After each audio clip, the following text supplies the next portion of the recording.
Friends, welcome back to the JavaScript tutorial. और आज हम बात करेंगे control statements in JavaScript. Control statement basically काम करता है कंडीशंस के ऊपर। कंडीशंस अगर सेटिस्फाइड है तो हमें क्या काम करना चाहिए, और कंडीशन अगर सेटिस्फाइड नहीं है तो क्या काम नहीं करना चाहिए।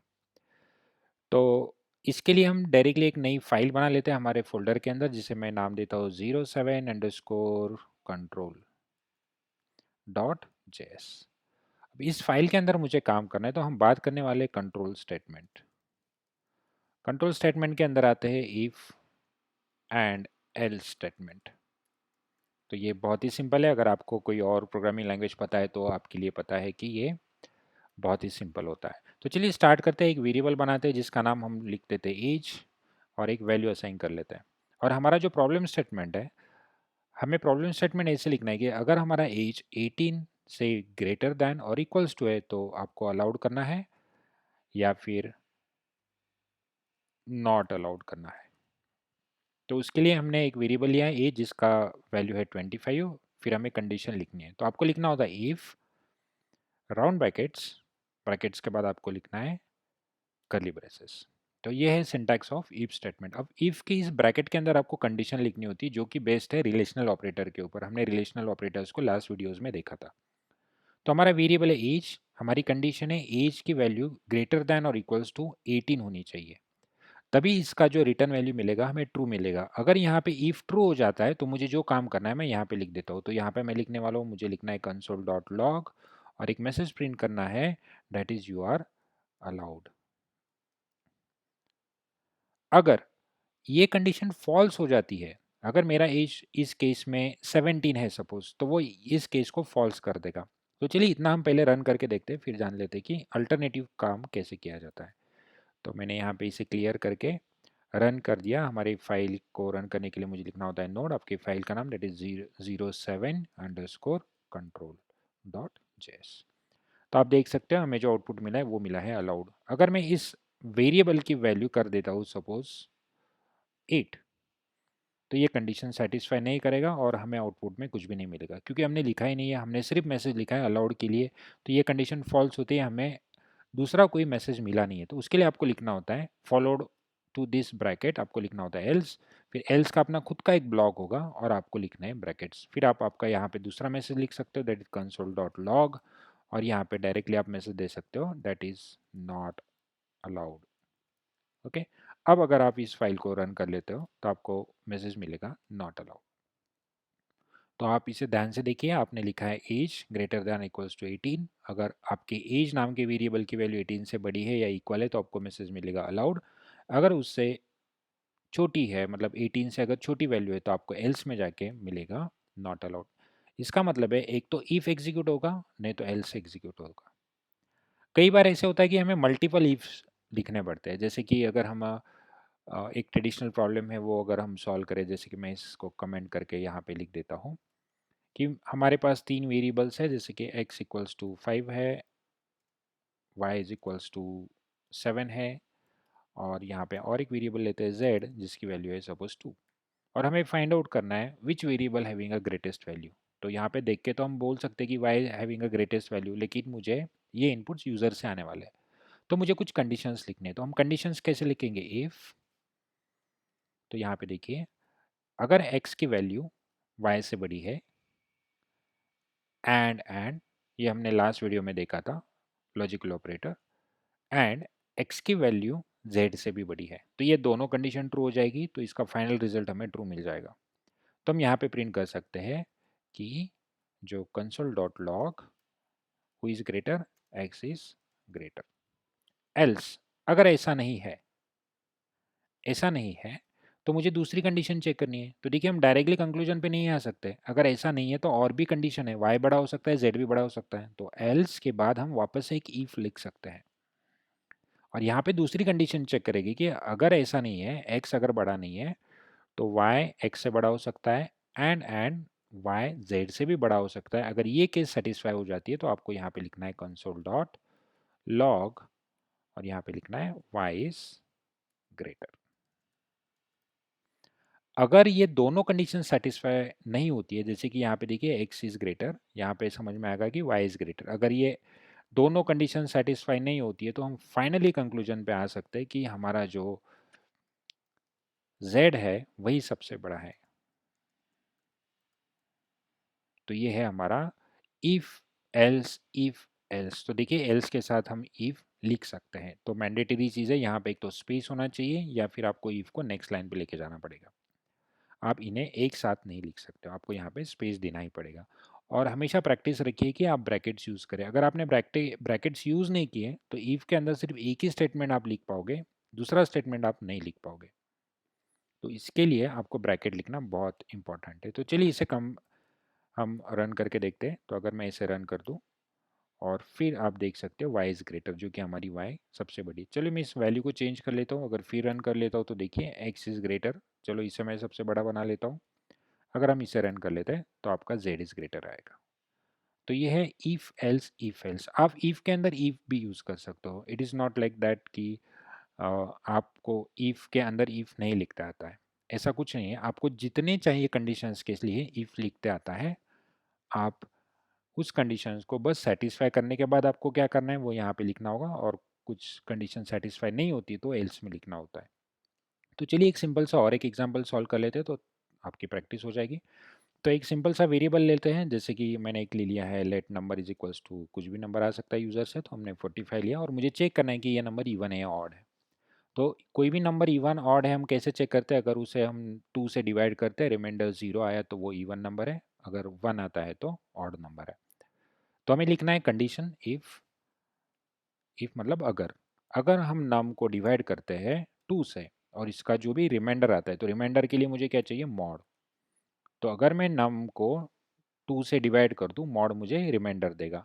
अगर वो रिमाइंडर 0 आता है तो हम क्या प्रिंट कर सकते हैं? हम डायरेक्टली कंक्लूजन पे आ सकते हैं कि कंसोल डॉट लॉग, और यहाँ पे हम लिख देंगे दैट इज इवन नंबर। अगर ऐसा नहीं है तो ऑब्वियसली वो एक नंबर होगा और, तो यहाँ पे हम प्रिंट करके देख सकते हैं इट्स अ ऑड नंबर। तो इसे अगर आप रन कर लोगे तो आपको डायरेक्टली समझ में आ जाएगा 45 इज़ अ ऑड नंबर। सो ऐसे ही अलग अलग लॉजिक के लिए आपको इफ एल्स यूज़ करना होता है। तो देखिए ये जो भी हमने आज तक डेमोज देखे, वीडियोस बनाए, ये सारे कंसोल के ऊपर काम करे।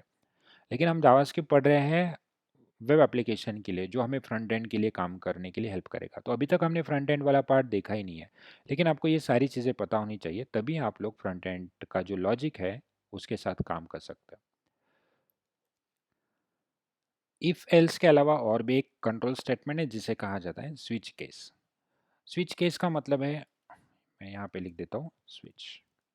जब भी हमारे पास मल्टीपल चॉइस वाला केस होगा, मल्टीपल चॉइस, तब हम स्विच केस यूज़ करेंगे। तो उसका सिंटैक्स बहुत ही सिंपल है। आपको सिर्फ लिखना होता है, जैसे कि मैं एक वेरिएबल लेता हूँ लेट, एक नंबर ले लेते हैं, नंबर है सपोज 3, और आपके पास चॉइसेस है, नंबर में 1 भी आ सकता है, 2 भी आ सकता है, 3 भी आ सकता है। तो आपको लिखना होता है switch opening brackets curly braces. तो देखिए सिंटैक्स आपको सिंपली इफ के जैसा ही है, लेकिन स्विच के लिए आपको स्विच कीवर्ड यूज़ करके ब्रैकेट्स देने होते हैं। अब किस किस वेरिएबल के लिए आप स्विच केस लिख रहे हो? इस नंबर के ऊपर। तो हमेशा याद रखिए ये जो नंबर है वो एक कांस्टेंट होना चाहिए।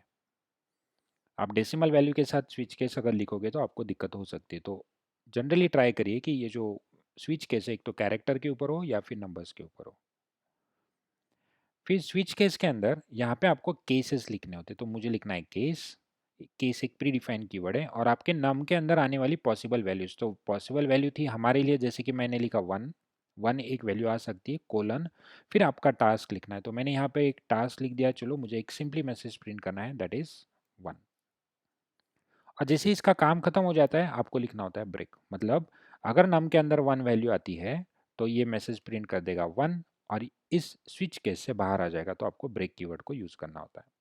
सेम अगर आपको लिखना है सेकंड केस, तो सेकंड केस के अंदर आप देख सकते हो कि नम नाम के वेरिएबल के अंदर अगर वैल्यू 2 आती है तो आपको कुछ अलग काम करना है। तो मैंने लिख दिया 2, जैसे कि मेरा मैसेज है 2। तो यही मेरा टास्क है। सेम अगर हम बात करें तो यहाँ पे हम देख सकते हैं कि अगर हम केस 3 लिखते हैं, तो अगर केस 3 है तो मुझे मैसेज में लिखना है 3। ओके। अगर इसके अलावा कोई वैल्यू आती है, चलिए इतना हम रन करके देखते हैं कि इसका आउटपुट एग्जैक्टली हमें कैसे दिखता है। तो मैं इसे क्लियर करके रन कर लेता हूँ। तो आप देख सकते हो इसका आउटपुट आ रहा है 3। तो देखिए मैं अगर इसकी वैल्यू 2 कर दूं तो स्विच के अंदर नम की वैल्यू है 2 और डायरेक्टली केस 2 पे चला जाएगा और वहाँ पे हमें जो आउटपुट मिलेगा वो मिलेगा 2। मतलब वो उस केस पे डायरेक्टली जंप कर लेता है। ठीक है, अब कोई एक रैंडम वैल्यू डाल देते, जैसे कि मैंने 7 डाल दिया, तो क्या होगा चेक कर लेते हैं। तो अगर मैंने 7 डाल दिया तो आपको कुछ भी आउटपुट नहीं आ रहा है, वो स्विच के अंदर जाएगा ही नहीं। तो यहाँ पे देखिए मल्टीपल केसेस थे, उनमें से कोई अगर एक केस एग्जीक्यूट करवानी है तो हम स्विच केस यूज़ करते हैं। तो चलिए, लेकिन मेरी अगर केस उसमें है ही नहीं तो मुझे मैसेज मिलना चाहिए, जैसे एल्स इफ में एल्स अल्टरनेटिव पार्ट था। तो उसके लिए हमें एक और फैसिलिटी दी गई है कि केस के साथ आप क्या कर सकते हो, एक डिफ़ॉल्ट स्टेटमेंट लिख सकते हो। अगर कोई भी केस मैच नहीं होती है तो ये डिफ़ॉल्ट स्टेटमेंट एग्जीक्यूट हो जाएगा। तो मैं यहाँ पे लिख देता हूँ रॉन्ग चॉइस। मैंने लिख दिया रॉन्ग चॉइस। तो चलिए आप इसे क्लियर करके रन करके देखते हैं। तो देखिए आपकी जो चॉइस है वो आ गई रॉन्ग चॉइस। क्यों? क्योंकि आपकी नम की वैल्यू 7 है और 1 2 3 के अलावा आपके पास कोई भी केस नहीं है। तो ऐसे काम करता है स्विच केस। तो जब भी आपके पास मल्टीपल चॉइस होंगे, उनमें से किसी एक चॉइस के ऊपर आपको काम करना है तो आप डेफिनेटली स्विच केस ही यूज़ करोगे। कई बार ऐसे होता है कि यहाँ पे आपका कैरेक्टर आएगा, जैसे कि अगर मैं इसे लिख दूँ ए, तो ए कैरेक्टर में आएगा, तो यूज़र से इनपुट सपोज कैरेक्टर फॉर्म में आएगा। तो मैं यहाँ पे लिख देता हूँ बी। अब ये नंबर्स नहीं है, ये कैरेक्टर्स है, यहाँ पे सी। तो यूज़र से जो वैल्यू आने वाली है, ये जो नम है, मैं इसे एक वेरिएबल नाम देता हूँ जैसे कि चॉइस। और ये जो चॉइस है यूज़र से आएगा कोई भी अल्फ़ाबेट। तो यहाँ पे अगर स्मॉल ए आता है तो यहाँ पे स्विच केस भी चॉइस के ऊपर लगेगी। तो चॉइस के अंदर कैरेक्टर ए है, अगर ये कैरेक्टर ए मैच हो जाता है तो आप प्रिंट करोगे 1। तो चलिए देख लेते हैं। तो देखिए 1 आया। अगर यहाँ पे मैंने एम डाला होता तो एम नाम की कोई केस ही नहीं है, तो डेफिनेटली वो हमें देगा रॉन्ग चॉइस। क्या हम ये स्विच केस स्ट्रिंग के ऊपर काम कर सकते हैं? तो चलिए लेट अस ट्राई। तो जैसे कि मैं अगर चॉइस नाम के वेरिएबल को स्ट्रिंग ले लेते हैं, जैसे कि मैंने स्ट्रिंग में स्मॉल केस में 1 लिख दिया, तो यहाँ पे पॉसिबिलिटी आपको स्ट्रिंग के साथ ही मैच करना पड़ेगा। तो मैंने स्ट्रिंग लिख दी 1, यहाँ पे भी मैं डबल कोट्स में लिख देता हूँ 1 2, सॉरी 2, और यहाँ पे लिख देता हूँ डबल कोट्स के अंदर 3। और फिर हम यहाँ पे क्लियर करके देखते हैं।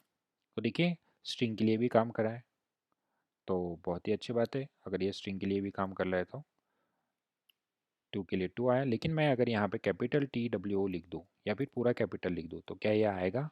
Definitely it will gives you answer wrong choice, क्योंकि ये कैपिटल केस में और केस के साथ मैचिंग होता है। देखिए ये जो मैसेज प्रिंट हो रहा है उसके साथ उसका कुछ लेना देना नहीं, ये मैसेज तो एक टास्क है, हम क्या करना चाहते हैं। तो बेसिकली यहाँ पे जो वैल्यू है चॉइस के अंदर वो इसके साथ मैच होगी। तो यहाँ पे 2 है लेकिन स्मॉल केस में तो वो मैच नहीं कर रहा है, तो वो चला जाएगा रॉन्ग चॉइस के ऊपर। तो चलिए एक ट्राई कर लेते हैं हम डेसिमल पॉइंट के वैल्यू के लिए भी। तो अगर मैं यहाँ पे लिख दूँ 6.4 और यहाँ पे मैं पहली चॉइस दे देता हूँ 6.4, तो ये नंबर है तो हम कोई भी कोट में यूज़ नहीं करेंगे। 6.4 अगर मैं यहाँ पे लिख दूँ, यहाँ पे कुछ नई वैल्यू 3.3 और यहाँ पे मैं नई वैल्यू लेता हूँ 9.2। तो अगर हम इसे रन कर ले तो देखिए आपका 6.4 मैच हो रहा है। अगर ये आप कोई अदर प्रोग्रामिंग लैंग्वेज में कर लेते हो तो ये आपका मैच नहीं होगा। तो देखिए मैंने कुछ नंबर चेंज कर दिया तो now it is giving you the wrong choice. तो यहाँ पे ये राउंड अप करके आपको डेसिमल पॉइंट वाला आंसर दे देगा। तो चलिए यहाँ पे और कुछ लिख, जैसे कि प्रॉब्लम है मैं लिख दूँ 6.399999। So randomly basically it will be treated as 6.4, right? तो लेकिन यहाँ पे ऐसा होता नहीं है, so it will go into the wrong choice. तो ये जो राउंडिंग वाला पार्ट है वो बाकी प्रोग्रामिंग लैंग्वेज में आपको दिक्कत देता है। यहाँ पे आप डायरेक्टली डेसिमल वैल्यू के साथ भी यूज़ कर सकते हो, लेकिन ये जो वैल्यू ये कंपेरेबल होनी चाहिए। अगर आप यहाँ पे स्ट्रिंग में वैल्यू दे रहे हो और यहाँ पे अगर आप कुछ अलग फॉर्मेट यूज़ कर रहे हो तो वो डेफिनेटली आपको रॉन्ग चॉइस देगा। देखिए क्योंकि 6.4 आपने एज अ स्ट्रिंग लिया है और यहाँ पे वो 6.4 एज अ नंबर है। तो जावास्क्रिप्ट के अंदर नंबर टाइप होने की वजह से आपको एक बेनिफिट मिल रहा है कि आप डेसिमल वैल्यू को भी कंपेयर कर सकते हो। आप अगर कोई अदर प्रोग्रामिंग लैंग्वेज देख रहे हो C++, जावा, वहाँ पे ये फैसिलिटी आपको नहीं मिलेगी। आपको कंपल्सरीली कांस्टेंट ही यूज़ करने होते हैं, that is character and integer values. Okay, so in the next video हम डिस्कस करेंगे लूप्स के बारे में।